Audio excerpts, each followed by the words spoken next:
ये वीडियो उन सभी नीट एस्पिरेंट के लिए बहुत ही ज्यादा इंपॉर्टेंट है जो अभी फिजिक्स में स्ट्रगल कर रहे हैं। उनको अभी भी नहीं समझ आ रहा है कि फिजिक्स को किस तरीके से करे, क्वेश्चंस को किस तरीके से लगाना है, कहाँ से पढ़ना है, PYQs को कैसे करना है। सो उनके लिए ये बहुत ज्यादा इंपॉर्टेंट वीडियो है, क्योंकि इस वीडियो से आई गारंटी कि 20 से 25 क्वेश्चन जरूर आएंगे। इस वीडियो में मैं जितने टॉपिक्स आपको फिजिक्स के बताने वाली हूं, आई गारंटी कि उससे 20 से 25 क्वेश्चन नीट एग्जाम में आपको देखने को मिलेगा।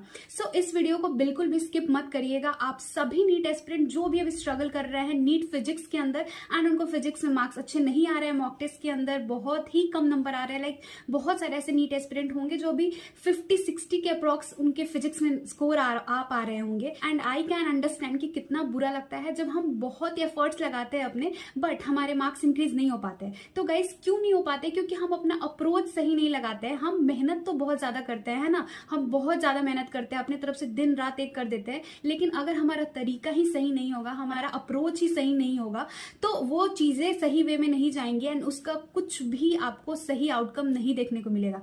तो गाइस आप प्लीज इस वीडियो को ध्यान से देखना एंड आपका जो पढ़ने का तरीका है फिजिक्स का उसको थोड़ा सा चेंज करना। आपको ना अभी जो टॉपिक मैं अभी इसमें बताने वाली हूँ उन टॉपिक्स को सबसे पहले करना है, सबसे पहले पढ़ना है एंड उन टॉपिक्स पे एकदम से अपनी अच्छी कमांडिंग बनानी है। क्योंकि जितने टॉपिक्स मैं अभी आपको गिनाने वाली हूँ, जितने टॉपिक्स मैं अभी आपको बताने वाली हूँ, उनसे बहुत ज्यादा क्वेश्चंस आएंगे नीट एग्जाम के अंदर। आप लिख के रख लो एंड इसी से हर साल क्वेश्चंस आते रहे। After deep analysis of PYQs मैं ये टॉपिक्स आपके सामने रख रही हूँ एंड इनसे आपको बहुत सारे क्वेश्चंस देखने को मिलेंगे नीट 2024 में। 1988 से लेके अभी 2023 तक के सारे PYQs को देखे हैं, तब जाके मैं इन सारे टॉपिक्स को शॉर्टलिस्ट कर पाई हूँ एंड उसके बाद मैंने ये वीडियो बनाया है। तो गाइस बहुत मेहनत लगी है, तो प्लीज आपको अच्छा लगेगा तो चैनल को सब्सक्राइब कर लेना एंड वीडियो को लाइक भी कर देना। दूसरी बात आती है कि आपको इन सारे टॉपिक्स को सबसे पहले स्ट्रॉन्ग कर लेना है। आप जहां से भी पढ़ रहे हो इन वाले टॉपिक्स को आपको सबसे अच्छे से पढ़ना है। किसी भी टॉपिक को अगर आप स्ट्रॉन्ग बनाना चाहते हो ना, उस पर एक अच्छा पकड़ बनाना चाहते हो, तो आपको उस पर ढेर सारा क्वेश्चंस भी प्रैक्टिस करना पड़ेगा।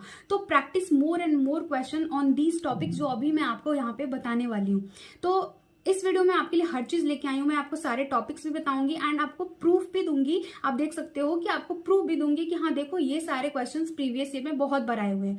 तो देखो सबसे पहली बात है कि आपको इन सारे टॉपिक्स पे अगर कमांडिंग करनी है, इन सारे टॉपिक्स पे जो भी क्वेश्चंस पूछे जाए नीट एग्जाम में, अगर आप उनको बिल्कुल भी गलत नहीं होने देना चाहते हो तो ढेर सारा क्वेश्चन प्रैक्टिस कर लो। अभी से ही इन सारे टॉपिक्स को इतना स्ट्रॉन्ग कर लो कि इनमें से कहीं से भी कुछ भी क्वेश्चन आए तो आपका गलत ना हो। क्वेश्चन प्रैक्टिस करने के लिए आप नीट एसेंशियल ऐप पे जा सकते हो। यहाँ पे आपको फुल्ली NCERT बेस्ड क्वेश्चन मिलेगा फिजिक्स, केमिस्ट्री, बायोलॉजी में। एंड जो अभ्यास बैच है यहाँ पे तो आप पेज वाइज फिल्टर लगा के भी क्वेश्चन सॉल्व कर सकते हो। मान लो कि आपने बायोलॉजी के आज 5 चैप्टर पढ़े हैं, तो वहां पे जाओ एंड उस बायोलॉजी के उन 5 चैप्टर का पेज वाइज फिल्टर लगाओ एंड क्वेश्चन सॉल्व करो। मतलब एक भी क्वेश्चन स्किप नहीं होगा जो भी NCERT से बन के आ सकता है। इसी तरीके से आप सेम चीज फिजिक्स एंड केमिस्ट्री के अंदर भी कर सकते हो। ये तीनों चीज आपको वहां पे मिल जाएगी। और अगर कहीं आप फंस जाते हो इन सारे क्वेश्चंस में, तो इन सभी क्वेश्चंस के वीडियो एंड ऑडियो सॉल्यूशन भी आपको साथ ही साथ प्रोवाइड किया जाएगा। आपको कहीं भी परेशानी आ रही है, कहीं भी आपको क्वेश्चन नहीं बन पा रहा है, नहीं समझ आ रहा है, तो टीचर आपको वहां पे सब कुछ अच्छे से समझा देगा। Along with this you will also get PYQs marked NCERT। मतलब NCERT के उन सारे लाइन्स को हाईलाइट कर दिया गया है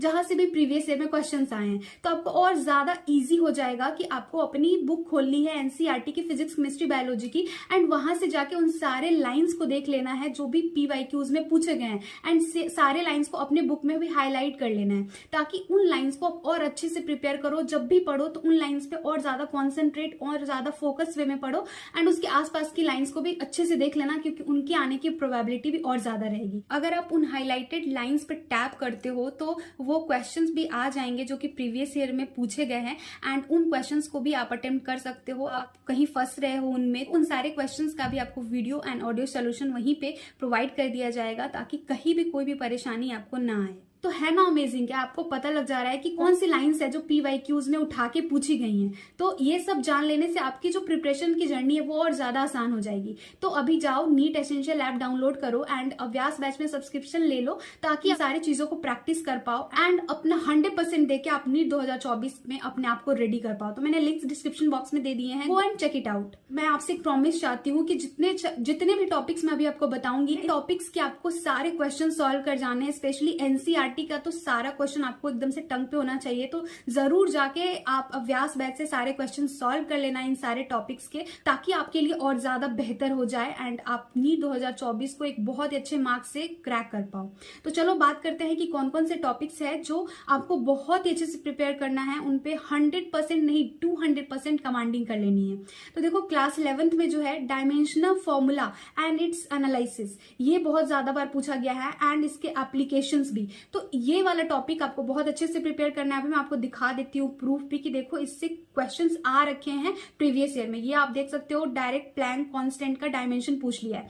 तो इस तरीके से आपको पहले से ही अगर आप कुछ डायमेंशनल फॉर्मूला याद रखोगे, जैसे नॉर्मली प्लैंक कांस्टेंट हो गया, एंगुलर मोमेंटम हो गया, प्रेशर हो गया, फोर्स हो गया, ग्रेविटेशनल कांस्टेंट हो गया, उसके अलावा रेजिस्टेंस हो गया, इन सब चीजों की आपको पहले से ही डायमेंशनल फॉर्मूला को याद रखना है, ताकि एग्जाम में आपको इतना टाइम नहीं रहेगा कि आप फिर से बना के सॉल्व कर पाओ। तो अच्छा यही रहेगा कि आप पहले से ही याद कर लो, ताकि वहां पे आप डायरेक्टली क्वेश्चंस देखते ही टिक मार्क कर पाओ एंड आसानी से आपका 1 मिनट से कम समय में आपका क्वेश्चन सॉल्व भी हो जाए। देख लो स्ट्रेस का पूछ रखा है ना, तो स्ट्रेस स्ट्रेन ये सारी चीजें बहुत नॉर्मल है, तो इन सब चीजों को ये देखो, ये जो क्वेश्चन है इसमें मैंने बोला ना अभी ग्रेविटेशनल कांस्टेंट वो पूछा है, ग्रेविटेशनल पोटेंशियल एनर्जी पूछा है, ग्रेविटेशनल पोटेंशियल पूछा है, ग्रेविटेशनल इंटेंसिटी पूछा है। ये जो कॉमन टर्म्स है इनके आपको डायमेंशनल फॉर्मूला पहले से ही याद रखने हैं, ठीक है। तो आप देख सकते हो कितने सारे क्वेश्चन आ रखे हैं, ये सारे प्रीवियस ईयर के क्वेश्चन हैं। तो ये वाला टॉपिक अच्छे से कर लेना, इसकी आने की प्रोबेबिलिटी बहुत ही ज्यादा हाई है। इसके बाद एरर इन मेजरमेंट डिफरेंट, ये वाला टॉपिक भी काफी ज्यादा पूछा गया है, तो इसका भी आपको अच्छे से, जैसे वर्नियर कैलिपर हो गया, इन सब चीजों का आपको अच्छे से प्रिपेयर करना है। Average velocity and average speed, इससे भी भर भर के क्वेश्चन आते हैं, तो ये कर लेना। ग्राफ ऑफ काइनेमेटिक्स, देखो काइनेमेटिक्स के जो ग्राफ है ना उस पर बहुत ही अच्छे अच्छे क्वेश्चन बन जाते हैं, वो काफी ज्यादा ईजी भी होते हैं। तो काइनेमेटिक्स के जो ग्राफ वाले क्वेश्चन है ना उनको बहुत ही अच्छे से प्रिपेयर कर लेना। एमआर सर ने बहुत अच्छे से कराया भी था जब मैंने अपनी नीट की प्रिपरेशन के टाइम पे उनके वीडियो लेक्चर्स देखे थे, और अलग सर ने भी काफी अच्छे से पढ़ाया था। नेक्स्ट जो है वो है प्रोजेक्टाइल मोशन। प्रोजेक्टाइल मोशन से ही बहुत सारे क्वेश्चन आते हैं। ब्लॉक मास एंड पुली वाला जो क्वेश्चन है वो भी बहुत ज्यादा इंपॉर्टेंट है, आपको 2-3 पुली एक साथ दे देंगे एंड उसका जो उससे न्यूमेरिकल आ जाता है आपके सामने, तो ये पुली वाले क्वेश्चन अच्छे से कर लेने हैं। उसके बाद कोलिजन से भी हर साल क्वेश्चंस देखने को मिल जाता है, 1 या 2, तो ये भी कर लेना। उसके बाद आता है theorem of perpendicular and parallel axis end moment of inertia. Moment of inertia बहुत ज्यादा बार पूछा गया है, ये देखो मैं आपको प्रूफ दिखाती हूँ, ये देखो यहाँ पे भी आपको मोमेंट ऑफ इनर्शिया पूछा गया है। इसके अलावा ये इस तरीके के जो क्वेश्चंस होते हैं जिसमें डायग्राम दे देते हैं, तो इसमें भी मोमेंट ऑफ इनर्शिया पूछते हैं। और ये देखो ये AIPMT 2016 में इसमें मोमेंट ऑफ इनर्शिया पूछा गया है एंड अभी भी कई बार मोमेंट ऑफ इनर्शिया एग्जाम में आ गया है, तो ये वाले टॉपिक को अच्छे से प्रिपेयर कर लेना है। नेक्स्ट है gravitational potential energy. Gravitational potential energy से मतलब ग्रेविटेशन चैप्टर में ये वाला टॉपिक काफी ज्यादा इंपॉर्टेंट हो जाता है, इससे बहुत ज्यादा क्वेश्चंस आ रखे हैं, तो इसको अच्छे से प्रिपेयर कर लेना। यंग्स मॉड्यूलस जो है वो काफी वर्सेटाइल है, इससे भी काफी ज्यादा क्वेश्चंस आ रखे हैं। सरफेस टेंशन एंड विस्कोसिटी आपको अच्छे से करना है, क्योंकि सरफेस टेंशन से फ्रिक्वेंटली क्वेश्चंस आते रहे हैं। And surface tension and viscosity वाला जो टॉपिक है इसका थ्योरेटिकल पॉइंट भी आपको अच्छे से पढ़ लेना है, क्योंकि इससे थ्योरेटिकल क्वेश्चंस भी काफी बार पूछे गए हैं।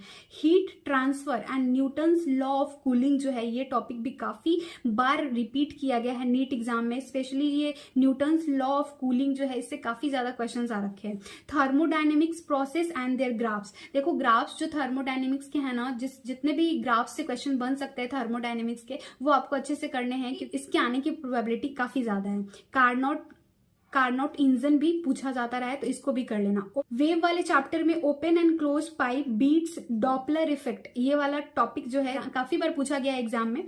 उसके बाद पेंडुलम वाला जो क्वेश्चन होता है सिंपल हार्मोनिक मोशन में, वो भी रिपीट होने के काफी ज्यादा चांस होते हैं। स्प्रिंग वाले जो क्वेश्चन है वो भी काफी बार पूछे गए, इसमें टाइम पीरियड फ्रीक्वेंसी इस तरीके से पूछ लेता है, तो ये वाले क्वेश्चन भी आप अच्छे से बना के जाना। एंड इन सारे टॉपिक्स पे ना जो भी मैंने अभी क्लास 11th के बताए ये बहुत ही ज्यादा इंपॉर्टेंट है। इन सारे टॉपिक्स के जितने क्वेश्चंस आप बना सकते हो, जितने क्वेश्चन प्रैक्टिस कर सकते हो आप कर लेना, पहले से ही देख लेना, इनसे बहुत ज्यादा क्वेश्चंस आएंगे नीट एग्जाम में, जितना टॉपिक मैंने अभी आपको बताया। देखो क्लास 12 की कौन कौन सी इंपॉर्टेंट टॉपिक्स है। इलेक्ट्रिक डाइपोल, भाई इलेक्ट्रिक डाइपोल से इतनी बार क्वेश्चन आ गया है ना कि मैं क्या ही बताऊं आपको। मैं जितने टॉपिक्स आपको बता रही हूँ आप एक बार जाके क्रॉस चेक कर लेना PYQ बुक खोल के कि कितने ज्यादा क्वेश्चंस इन सारे टॉपिक से आ रखे हैं। एप्लीकेशन ऑफ गॉस लॉ भी काफी बार पूछा गया है। पोटेंशियल एनर्जी एंड कैपेसिटर से बहुत ज्यादा क्वेश्चंस आते हैं। उसके बाद करंट इलेक्ट्रिसिटी का वेटेज भी काफी ज्यादा है, तो इसमें आपको cells, EMF, internal resistance, Kirchhoff's rules, colour coding ना पिछले 3-4 सालों में बहुत ज्यादा पूछा जा रहा है, तो कलर कोडिंग आप अच्छे से याद करके जाना। Potentiometer and metre bridge, potentiometer and metre bridge भी एक ऐसा टॉपिक है जिससे काफी बार क्वेश्चंस आ रखे हैं। एंड ये जो इंस्ट्रूमेंट है ये आपको अच्छे से पढ़ के जाना है, एंड इसका जो भी प्रिंसिपल है, इसका वर्किंग है, ये सब अच्छे से करके जाना है। PS circuital law, magnetic field on the axis of circular current loop, ये वाला topic, torque on current loop, torque वाला टॉपिक आपको बहुत अच्छे से करके जाना है, ये मैग्नेटिक इफेक्ट ऑफ करंट वाले चैप्टर में, ठीक है। उसके बाद Faraday's law of induction and inductance, ये वाला टॉपिक काफी ज्यादा इंपॉर्टेंट है। Series LCR circuit and transformer से भी काफी ज्यादा क्वेश्चंस आ रखे हैं प्रीवियस ईयर में, एंड इसकी रिपीट होने की प्रोबेबिलिटी भी काफी ज्यादा है। रे ऑप्टिक्स पे आते हैं। रे ऑप्टिक्स में total internal refraction at spherical surface वाला काफी ज्यादा पूछा गया है। एंड बाय लेंस, ये वाला टॉपिक हो गया। Refraction through the prism and optical instrument का माइक्रोस्कोप वाला क्वेश्चन बनता है वो। ये जो मैंने जितने टॉपिक्स आपको रे ऑप्टिक्स बताए, ये इसको अच्छे से प्रिपेयर करना, क्योंकि रे ऑप्टिक्स का वेटेज भी काफी अच्छा खासा है। उसके बाद वेव ऑप्टिक्स में देख लो, interference of light wave, Young's double slit experiment काफी ज्यादा इंपॉर्टेंट है, एंड डाइफ्रेक्शन टॉपिक्स को आपको वेव ऑप्टिक्स में बहुत अच्छे से प्रिपेयर करना है। मॉडर्न फिजिक्स में आइंस्टीन्स फोटो इलेक्ट्रिक इक्वेशन से बहुत ज्यादा क्वेश्चंस आ रखे हैं, तो उसको अच्छे से कर लेना। वेव नेचर ऑफ मैटर हो गया, Bohr model of hydrogen atom, line spectrum of hydrogen atom, size of the nucleus, mass energy and nuclear binding energy and radio activity. ये जितने टॉपिक यहाँ मैंने अभी गिनाए हैं आपको, इन सारे टॉपिक्स से आप प्रीवियस ईयर में देख लो, बहुत सारे क्वेश्चंस हैं, तो इनको अच्छे से आपको करके जाना है। एंड इसमें जितने भी फॉर्मूलाज आते हैं उनको भी अच्छे से याद करके दिमाग में फिट कर लेना है, क्योंकि फॉर्मूला बेस्ड क्वेश्चंस आते हैं तो उनमें ज्यादा टाइम भी नहीं लगता है, बहुत कम समय में हम उन क्वेश्चंस को सॉल्व कर लेते हैं। तो फॉर्मूला तो सबका याद होना चाहिए। उसके सेमीकंडक्टर में PN junction diode and logic gates से तो हर साल क्वेश्चन आ रहा है, एक नहीं बल्कि 2-2, 3-3 क्वेश्चंस भी लॉजिक गेट से आ रहे हैं। जब से 50 क्वेश्चंस आने लगा है फिजिक्स में, तब से ये वाले क्वेश्चंस की संख्या और ज्यादा बढ़ गई है। तो इस तरीके से आपको प्रिपेयर करना है, ठीक है। जितने भी टॉपिक्स मैंने आपको यहाँ पे अभी बताए हैं, उन सारे टॉपिक्स को आप जितने बेहतर तरीके से उनको कर सकते हो, जितना ज्यादा इन पे आप अपनी पकड़ बना सकते हो, ताकि इन टॉपिक से अगर क्वेश्चंस आते हैं तो आपका गलत नहीं हो। एंड मैं आपको बोलूंगी कि इन सारे टॉपिक्स के जो PYQs है ना, उनको आप सबसे पहले करना, क्योंकि PYQs को रिपीट होने के चांसेस बहुत ज्यादा होते हैं। तो इस तरीके से करना है। अगर आपको कुछ भी नोट्स वगैरह चाहिए या फिर शॉर्ट नोट्स चाहिए तो मेरे टेलीग्राम पे चले जाना। मेरे टेलीग्राम का नेम जो है सेम यही नेम है, मेडिको शालिनी। आपको लिंक भी मिल जाएगा डिस्क्रिप्शन एंड कमेंट बॉक्स में, वहां से भी आप जा सकते हो। तो वहां पे आपको बहुत सारी चीजें मिल जाएंगी। मैंने कुछ मॉक टेस्ट भी अपलोड करके रखी है, तो वो सारी चीजें भी आप वहां से देख सकते हो। तो आई होप कि आपको इस वीडियो से काफी कुछ आइडिया लगा होगा, समझ पाए होंगे कि कौन कौन से टॉपिक कितना ज्यादा इंपॉर्टेंट है। तो गाइज इसी तरीके से पढ़िए, एंड जो भी टॉपिक मैंने आपको बताया है इसको सबसे पहले कंप्लीट करिए, सबसे ज्यादा क्वेश्चंस इनमें सॉल्व करिए, ताकि आप इन पे बहुत ही अच्छी कमांडिंग कर पाए। सो इस वीडियो के लिए इतना ही। अच्छा लगा होगा तो प्लीज चैनल को सब्सक्राइब कर लेना, वीडियो को लाइक कर देना, एंड अपने फ्रेंड्स के बीच में भी शेयर कर देना, ताकि उनको भी पता लग पाए कि कौन से क्वेश्चंस हैं, कौन से टॉपिक्स हैं जो काफी ज्यादा इंपॉर्टेंट है, एंड उनके आने की प्रोबेबिलिटी भी सबसे ज्यादा है नीट एग्जाम में। सो मिलते हूँ नेक्स्ट वीडियो में। Thank you so much.